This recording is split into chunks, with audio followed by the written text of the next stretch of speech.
ए वक्त के हो सकेला?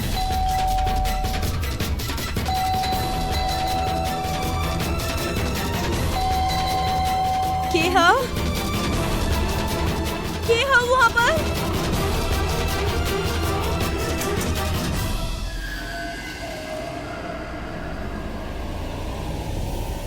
के हा?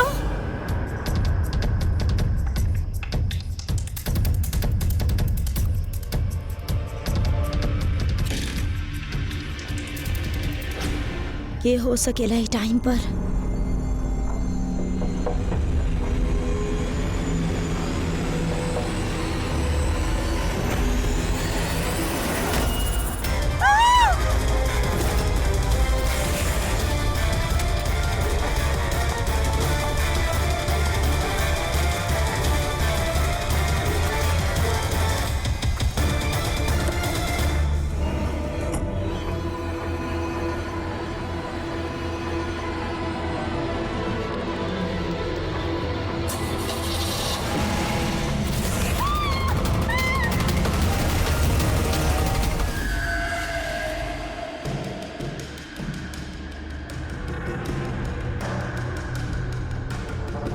सर, ये आदमी कुछ ना बता रहा, हमने पूरा कोशिश कर लेनी।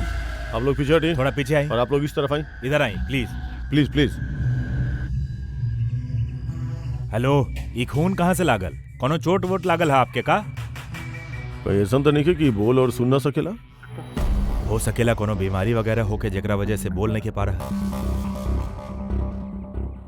ई का कुछ अजीब सा निशान है यार। एकर हालत बहुते खराब है, पहले के हॉस्पिटल भेजल जाओ, फिर एकरा बारे में पता करल जाए। सर, हम पहले ही एम्बुलेंस के फोन कर दिले बानी, पहुंच ही रहा होगी। जैसे ही एम्बुलेंस आवे फटाफट एक हॉस्पिटल भेजा। हाँ सोनिया जी, आप जाने लिए? ना सर, हम तो इनका पहला बार देखनी है। जब ये आदमी आपके घर में घुसल तब एकरा साथे केहू और के भी देखले नहीं आप? ना सर, ये अकेला ही रहल और पहले से ही खून में लथपथ रहल। तब ये आप पे हमला कैलस? ना सर, ये हमला ना कैलस। हम इतना डेराइल रहनी कि जैसे ही हमरा और बढ़ल, हम बस गाड़ी स्टार्ट करनी और वहाँ से भाग गई नी। जीव आदमी है, हमला भी ना कैलस और ना कुछ बोल रहा है, शरीर पे घाव भी नहीं खे। सर कौन है ये आदमी, कुछ मालूम है? देखिए अभी कुछ पता नहीं खे चलल और ना ही कुछ बतैले है। सर, ये केस में सीआईडी के इन्वॉल्व होके के वजह का ही मर्डर केस बा। हमार मतलब बा का ही आदमी खून कैले बा।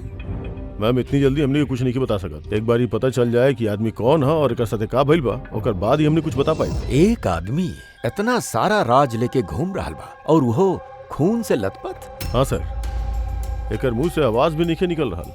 एकरा शरीर में ई जे टैटू बनल है, एकर खोजबीन करे के पड़ी, तबे ही मामला समझ में आई। एकरे साथ साथ इहो लिखल बा सर, फाइंड अस।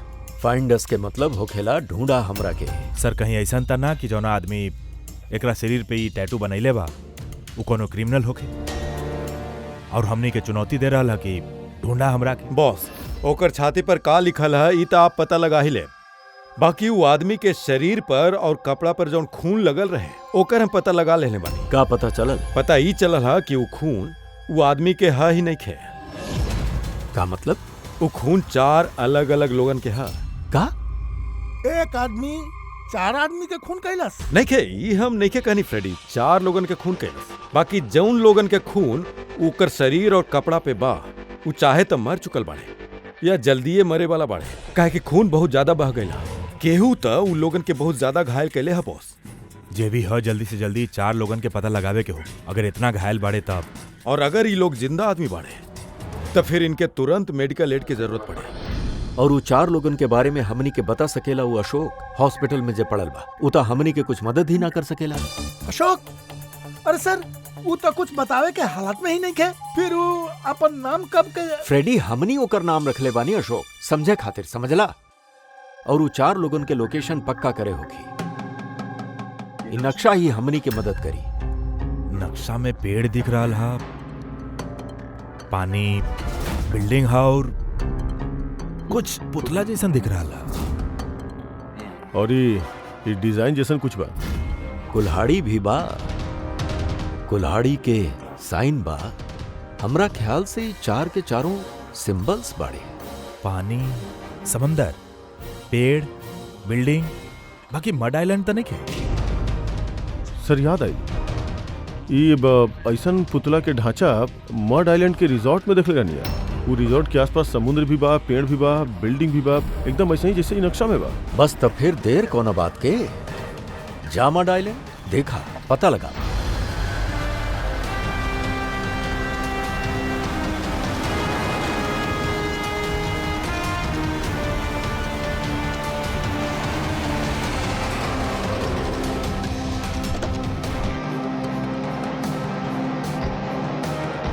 यूहे रिजॉर्ट है जहाँ हम पहले भी आ चुकल बानी। सर यहाँ तो केहू नहीं है।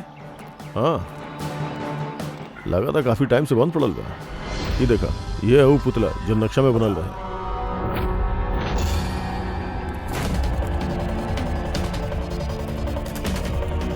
बिल्डिंग्स,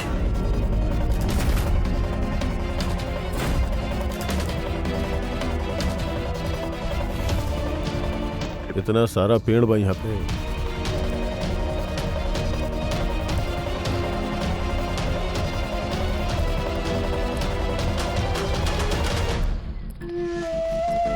ये एरिया तो बहुत बड़ा है सर।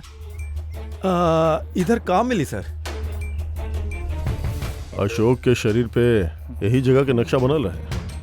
मतलब जे कुछ भी बा एजे बा। ढूंढा आसपास, कुछ ना कुछ जरूर मिली। अरे सर, यहाँ ढूंढ ढूंढ के तो जान चल जाए सर। इतना बड़ा एरिया है। पंकज, तू एगो सीआईडी ऑफिसर बड़ा, नेगेटिव बात खातिर यहाँ कोनो जगह नहीं है। कौनो भी हाल में वो चारों के जान बचावल बहुत जरूरी बा हमनी खातिर।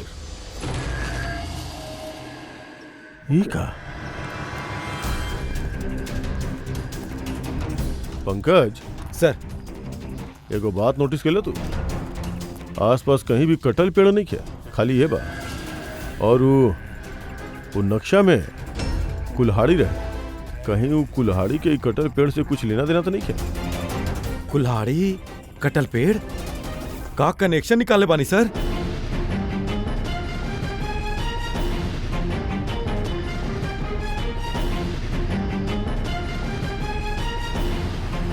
पंकज,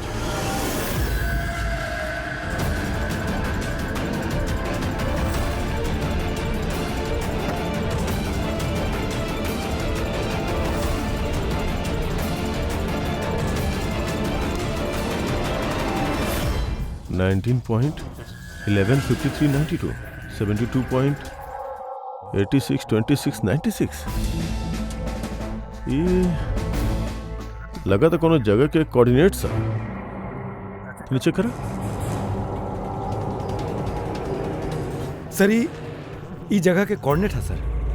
ओह, हमने के जल्दी से जल्दी जगह पे पहुंचे के होगी। चला, लेट्स गो। सर, हो सकेला वहां केहू के जाने के खतरा होके, हमें जल्दी से जल्दी उनके बचावे के चाहिए। डॉक्टर साहब, ये लोग कुछ बतैले कि ये लोग के बाड़े, कहाँ रहेले, ऐसन कुछ? नो सर, इनका कुछ याद ही नहीं है। एग्जैक्टली भइल का बहन के सर, हमके लगा था इनका के रेट्रो के डेमनेसिया भइल बा। ओह एकर याददाश्त चल गइल बा। माय गॉड। अभिजीत, ये अशोक ही तो एगो आदमी बाजे चारों लोगन के बारे में जानत बाड़े। पता ही नहीं के चल रहा है कि के है एकरा पीछे, का चल रहा है सब। डॉक्टर साहब, और कोनो तरीका नहीं खे एकर याददाश्त वापस लावे के? देखी, हमनी के केस खातिर बहुते जरूरी। आई अंडरस्टैंड सर, हमने पूरा कोशिश करता नहीं। सर, जे भी है कोशिश करी, छोट से छोट इन्फॉर्मेशन भी हमने खातिर बहुत हेल्पफुल साबित होगा।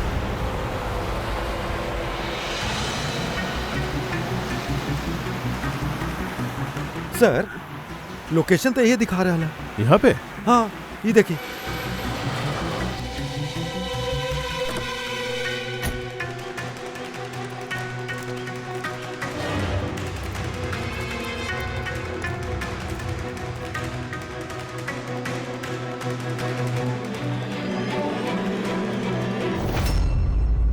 सर, हाँ पंकज।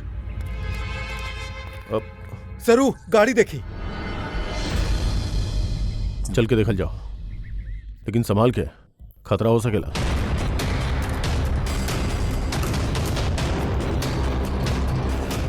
सर, ये साइन देखी। ये साइन तो अशोक के शरीर पे भी रहे।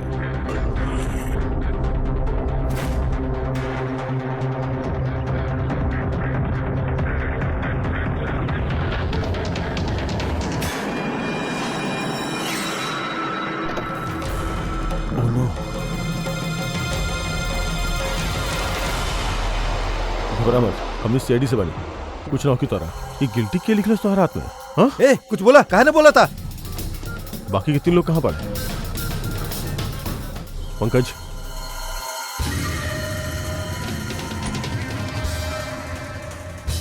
कुछ बोल ही ना रहा सर।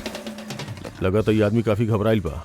एगो काम करा, एम्बुलेंस के फोन करा, हॉस्पिटल भेजा तो नहीं करा क्या?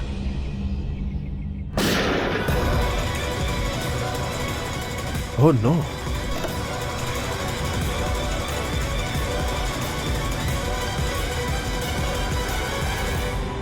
सर हमने तो एक के बचावे आ रहनी, ये अपना आप के ही गोली मार लेला। बाकी एकरा पास ही गन कहाँ से आई? गाड़ी चेक करा। सर सर टीवी पे एगो न्यूज आ रहा है, आप देख लें।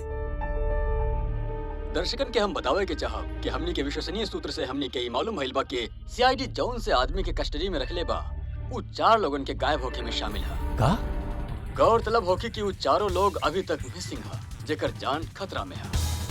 सीआईडी उ चारों आदमी के ढूंढे में कौनो कसर न छोड़लस। बाकी अब तक सीआईडी के लोग भी ओकर कौनो सुराग न ढूंढ पाइले। लोगन के कहना बाकी सीआईडी के कस्टडी में जौन आदमी के रखल गइल बा ओकर शरीर पे कुछ इन्फॉर्मेशन मिलल बा। बाकी ओकरा पे अभी भी एनीमिशिया के असर बा जौन अब तक उतरल नहीं खे और ओके कुछ भी याद नहीं खे आ रहल। बाकी सीआईडी उसे इन्फॉर्मेशन निकाले के पूरा कोशिश कर रहल बा।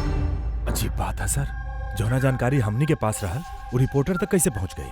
सर कहीं ये हॉस्पिटल वाला तो लीक ना कैले? डॉक्टर साहब आप लोग तो केहू के बतैले नहीं कि ना सर, हमने केहू के ना बताइनी सर। देखिए मीडिया के लोग तो सेंसेशन क्रिएट करेले, इतना बाल के खाल निकाले में लगल रहले सर। अभी गायब लोगन के बारे में हमनी के पता ना चलल, पूरा डिटेल लीक कर देला सर। हाँ बाकी अब तो हम कुछ न कर सकेनी अभिजीत। डॉक्टर साहब कुछ भी करी, बस एकर याददाश्त वापस ले आई, हमनी खातिर ही बहुते जरूरी बा। हम पूरा कोशिश करब। अभिजीत, डॉक्टर साहब और अशोक दोनों के हमनी के सेफ हाउस में भेज दा सर। पूरा सिक्योरिटी रही।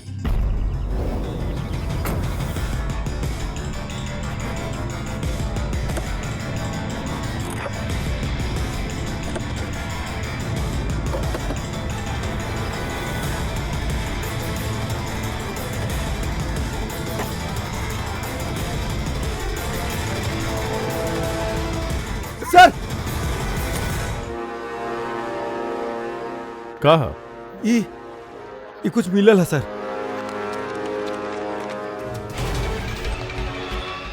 Jogging university hanging under zero independence.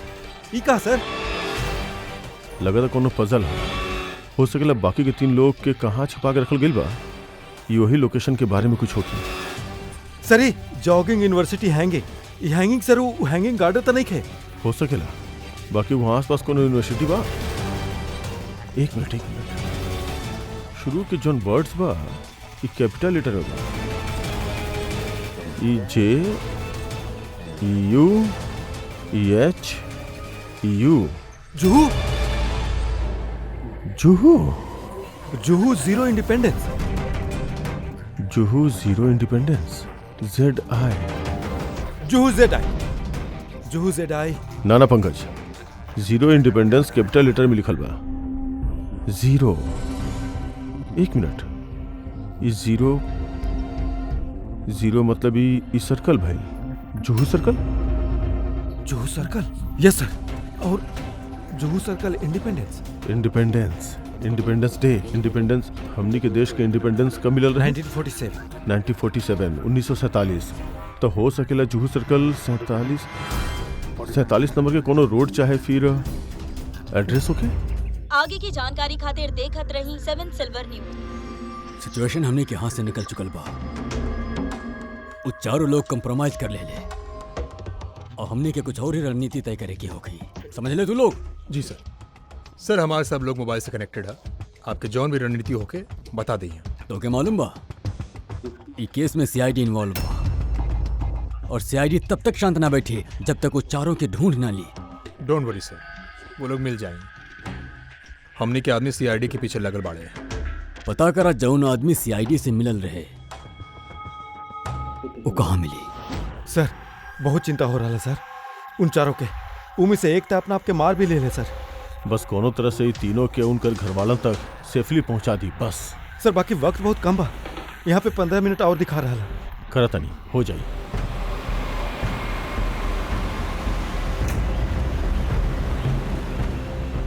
Pankaj, हम नोटिस कर रहल बानी कि हमनी के गाड़ी के पीछे एगो गाड़ी हमनी के पिछला आधा घंटा से फॉलो कर रहल बा। ऐसा लगा था कि केहू हमनी पे नजर रख ले बा।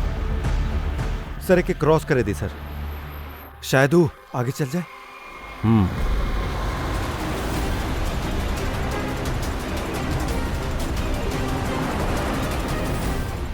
अरे सर, हमनी तो जबरदस्ती टेंशन लेत रहनी कि ओवरटेक करत रहनी।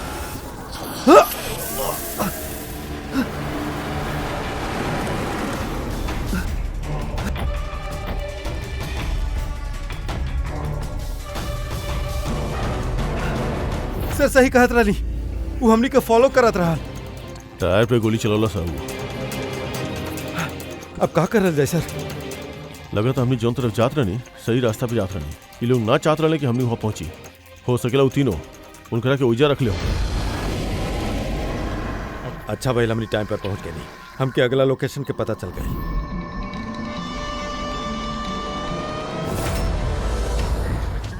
चलाओ चलाओ, जल्दी चलाओ।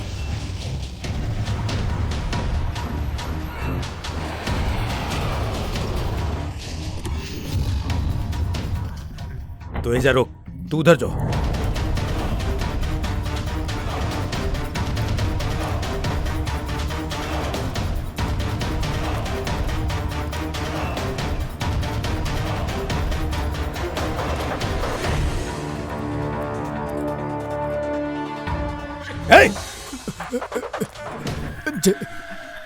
जेतू, हाँ, हमके लागल उनकर कोनो आदमी हमरा के मारे आ रहल बा। कुछ ना हो की तरह के, हम आ गेल बनी ना।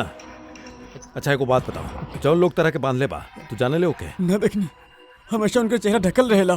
काका पूछे ले तरह से हमनी के ऑर्गेनाइजेशन के बारे में, लीडर के बा, सारा देख रखे। कब आवेला कब जाएला, पता ना का मिली वो लोगन के ये सब जान के। तो तू ओके सब कुछ बता दिले? ना जय, हम उनका कैसे बता सके नहीं, हम उनका कुछ भी ना बते नहीं। अच्छा ठीक है, चल चल।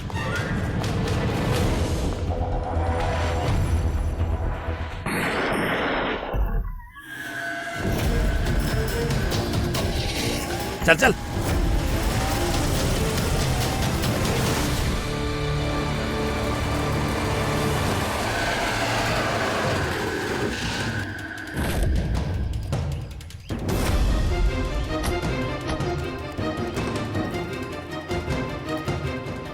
पंकज वहां देखा।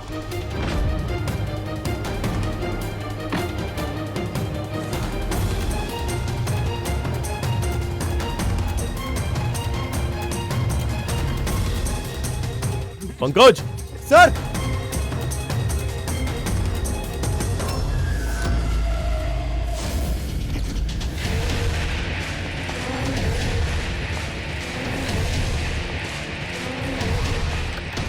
सर सर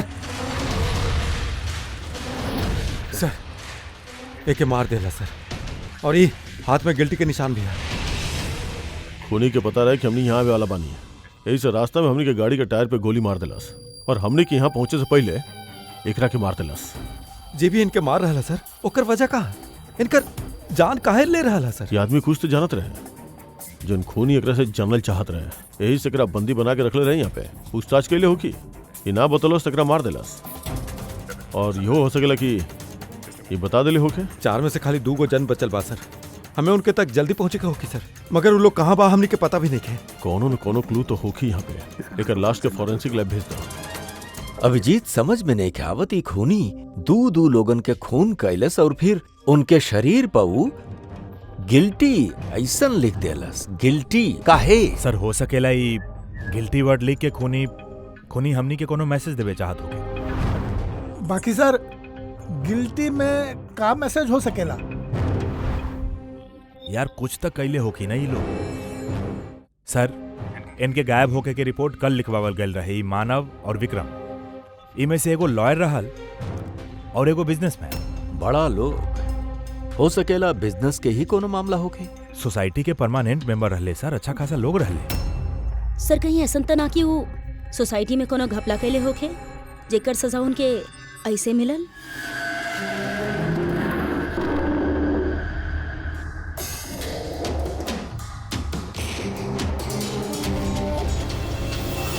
सर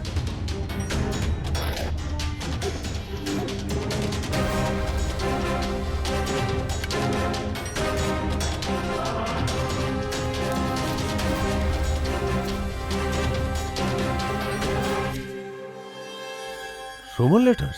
सर नेखे सर, ये रोमन लेटर नेखे। रोमन लेटर्स XVI ऐसे होखेला सर। EMCDXV रोमन लेटर नेखे हो सकेला सर। पंकज, जहां तक हमरा याद बा MS = 1000। इन नेट पे चेक करा। सर ये नीचे डॉट्स। ये डॉट्स का? Sir you are right, MCDXV है ना? E MCDXE कहा? 1415 है सर। 1415 और EMCCXCDIL 1297। 1297। बॉस वो अशोक के हाथ और कपड़ा पे जो खून लगल रहा, उमें मानव और विक्रम के खून भी शामिल है। मतलब वो बचल जे दोनों खून के सैंपल बा, ऊ दोनों के बाद जकरा जान के खतरा बा। और बॉस हमके वो दोनों के बारे में एगो और चीज पता लग गई। ये देखिए बॉस, ये देखिए, ये दोनों के कान के पीछे लिखल है सीकर्स 5। एकर का मतलब हो सकेला? सीकर्स 5?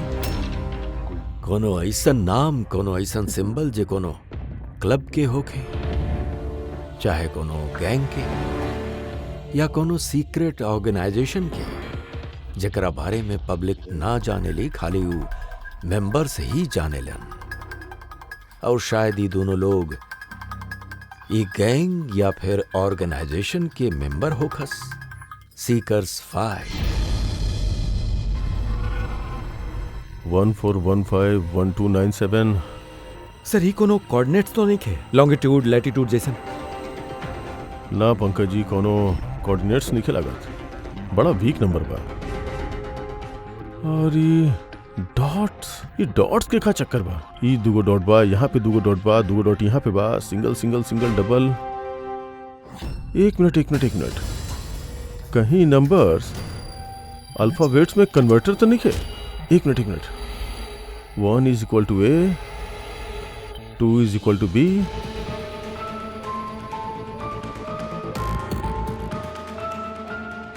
तो यहाँ पे ही 2 डॉट्स बा, मतलब ये 14 में का अल्फाबेट बा? N। और आगे 2 डॉट्स। 15 अल्फाबेट का बा? 15 इज O। मतलब 9। फिर 2 डॉट है, मतलब 1 2। 12 का अल्फाबेट? L सर। L।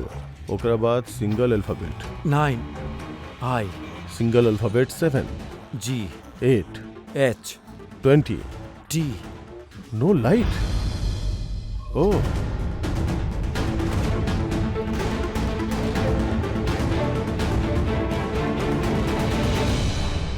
नो लाइट विदाउट डार्कनेस। एकर का मतलब है सर?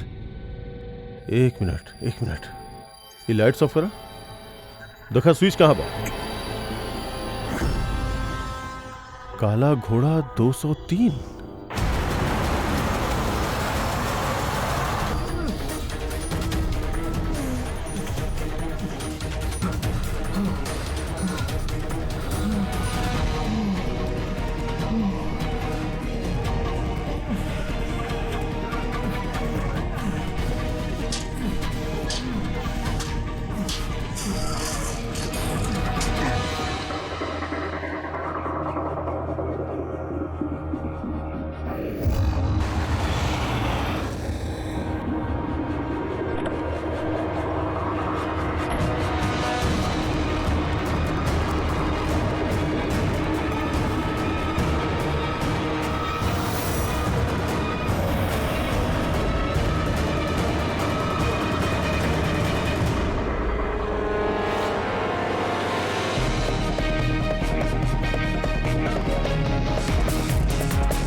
सर ये देखिए, ये लोगो।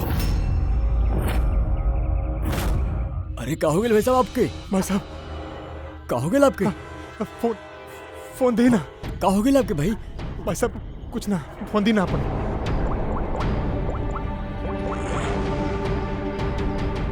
जय जय हमके काला घोड़ा से ले जावा। ठीक बा, तू उधर रोक, हम 2 मिनट में आवत है। सर ये देखिए सर, रस्सी और खून है सर, कोनो है पर बंधल होकी सर। शायद हमने की यहाँ से पहले केहू ओकरा मार देले होकी, या फिर इहो हो सकेला कि वो अपना आप के छुड़ा के यहाँ से भाग गए। बाकी पिछला केस में तो ओकरा गोली मार दिल गए रहे। अगर ये आदमी यहाँ से भागल बता ज्यादा दूर ना गेल होकी, इजे कहीं आस पास होकी। बाहर जाके देखा, एगो काम करा, देखा यहाँ पे कुछ मिले लगा तोरा के। रोक रोक, गाड़ी रोक, गाड़ी आगे ले।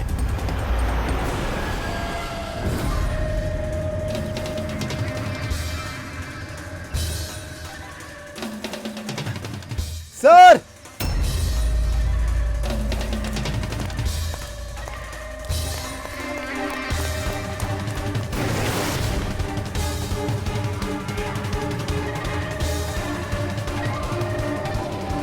हाँ पंकज, कुछ मिलल?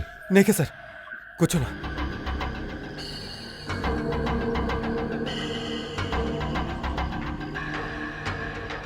ई का?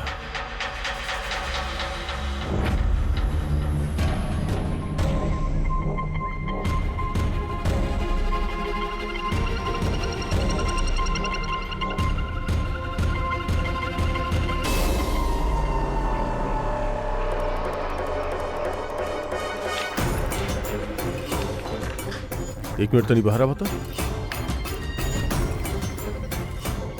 ये अल्फाबेट्स का बा? कोनो कोऑर्डिनेट्स बा का? ई तो बस ऐसी है सर, रैंडम अल्फाबेट है सर। CHIM QSAZ FUOV। और एकरा पे डिजाइन बनावल बा। ई का है सर? देखा ऐसा कुछ वर्ड बने लगा, कोनो मतलब निकले लगा। हमने के मालूम है इस समय आपके खातिर मुश्किल समय है, बाकी खूनी तक पहुंचे खातिर हमने के आपके मदद की जरूरत है। आप ही सीकर्स फाई के बारे में क्या जाने? सीकर फाई के बारे में हम कुछ नहीं की जानत सर। आपके पति विक्रम और मानव दोस्त रहल का? आई मीन आपके फैमिली एक दूसरे के जानत रहे? ना सर, हमनी मानव के ना जानत रहनी। आप अब विक्रम के जाने नहीं ना, हम उनका से कबू मिलन नहीं की। मानव ते एगो लॉयर रहले, तो ओकरे अलावा भी कोनो और काम करत रहले का? ना सर, कुछ ना। मानव के शरीर पे हमने के टैटू मिलल है, सीकर्स फाई। ई कब बनवेले रहल? ई तो शादी से पहले के रहल सर। ठीक है, आप विक्रम के बिजनेस डील की इंफॉर्मेशन चाहिए हमें।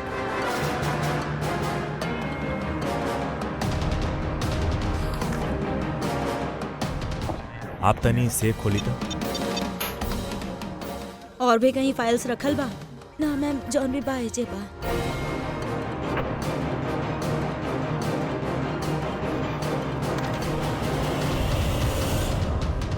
सीकर्स फाई?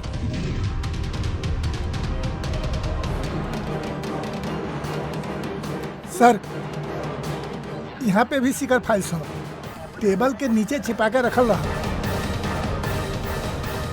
सीकर्स फाई? हाँ बोलो।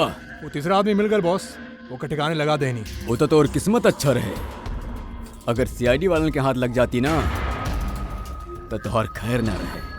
अगर तू कोनो खास प्लान ना बनैलस तो चौथा आदमी तक वो लोग तो से पहले पहुंची। बॉस हमने CID की गाड़ी में ट्रैकर लगा दिल बानी। सर बहुत वक्त लग जाए सर, हमने के पास वक्त नहीं है। पंकज, हमनी के पास कोनो चारा नहीं है। अगर हमनी के लोग तक पहुंचे के बा तो ओकर जवाब हमनी केकरे से मिली? MONK मॉन्क ना। एक मिनट तनी पेपर ऊपर से पकड़ा था। CHOR चोर, और ये BAZAR चोर बाजार। तो हमने की अगला लोकेशन चोर बाजार। चला। कुछ अपन बारे में जानेला? परिवार, बीवी बच्चा, कौन से शहर से बारा? कुछ याद आ रहा बा? ये एगो फोटो देखा, लुक एट दिस।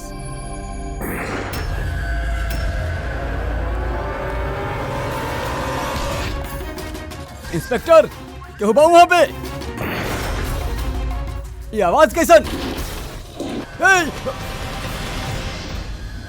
सर ये अशोक के वो लोगन ही गायब कैले होगी जे तीनों लोगन के मारले हा। और हमनी के नाक के नीचे से गायब कर देले वो अशोक के। सर ये अशोक जरूर जान रहल हो कि ई खूनी के, यह खातिर ओकरा उठा के ले गई। और सर कहीं वो तीनों के जैसन अशोक के भी तना मार देले। सर ये विक्रम और मानव के घर में जो ना फाइल मिलल रही ई तो उहे हा। ई संजय मर्डर केस के फाइल। ये तो वह ट्रायल बना जौन हाल ही में भइल, लोगन में बहुत चर्चा भइल रहेगा। सर संजय लोगन के आंख के सामने मारलस वो आदमी के गोली नाइट क्लब में। बाकी सर संजय के छोड़ देले रहल, कहा कि ओकरे पास एविडेंस ना रहल। गवाह खरीदे खातिर पैसा देल गए होगी। ये तीन के तीनों एक्के ऑर्गेनाइजेशन से बाड़े वो सीकर 5 ऑर्गेनाइजेशन के। सर ये ऑर्गेनाइजेशन के चला रहल है, कैसे पता चली? पता चली फ्रेडी, पता चली वो चौथा आदमी से जकरा पीछे अब दया पड़ल बा। वो चौथा आदमी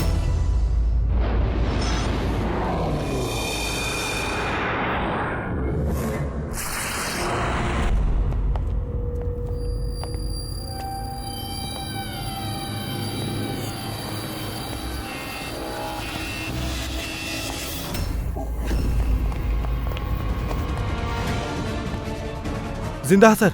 जिंदा बा? एकरा हॉस्पिटल ले जाके होगी, एम्बुलेंस के फोन करा। हाँ सर। एकरा जे बंधले बा वो एजे कहीं आसपास होके के चाहिए। उठावा।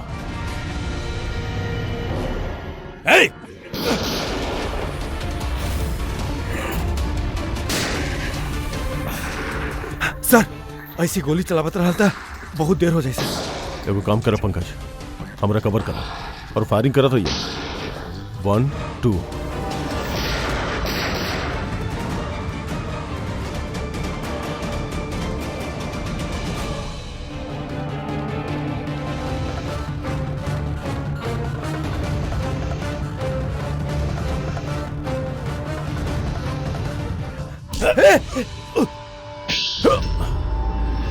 चला बतावा, ये सीकर्स 5 के बारे में का जाने?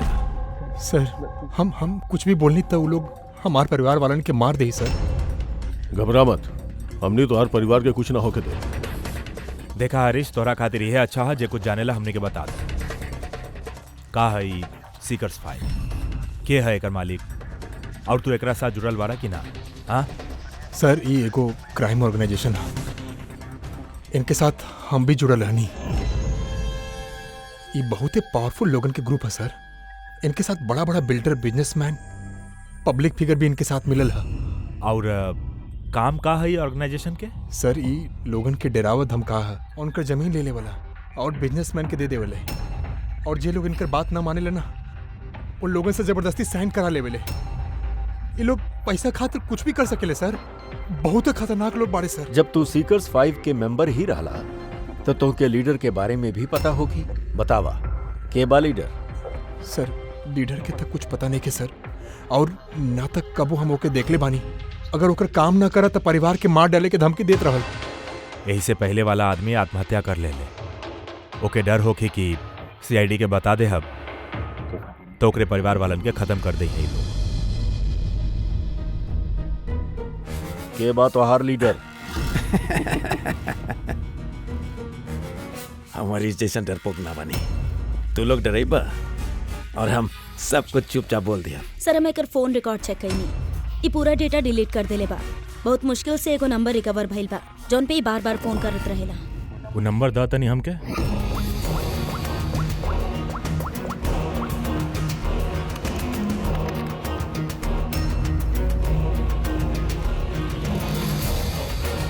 कितना समय लगेले? काम हो गई? ठीक बा। हाँ हो गई। ओकरा लेके आवा, बॉस ओकरा के आजाद करे के चाहेले। हम यही वक्त जेरी नगर में बानी। ठीक बा, तू यहाँ आधा घंटा में पहुंच जेबा, जल्दी आवा। ट्रैक भाई सर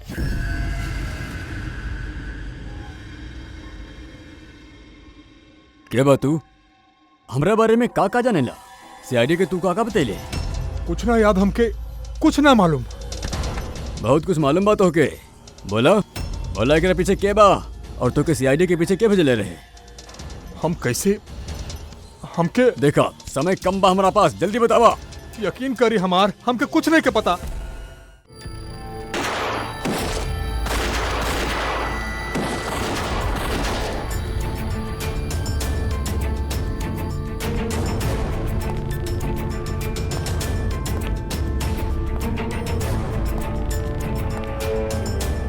के बाड़ा तू?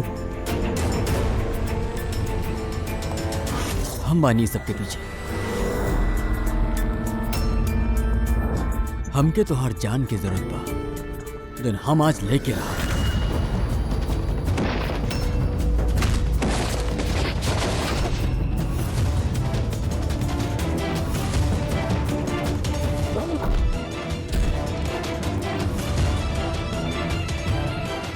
बस खेल खत्म। मिस्टर महेश, जानल मानल पत्रकार और पेशा लोगन के खून करल, काहे करत रहल ई सब तू? अपन बहन के मौत के बदला लेवे खातिर। बहन के मौत के बदला केकरा से? 2 साल पहले हमार बहन की हत्या कर दियल गई और हत्यारा के बिना सजा दिले छोड़ दियल गई। हम चीखत रहनी, चिल्लात रहनी के हत्यारा के सजा दा, बाकी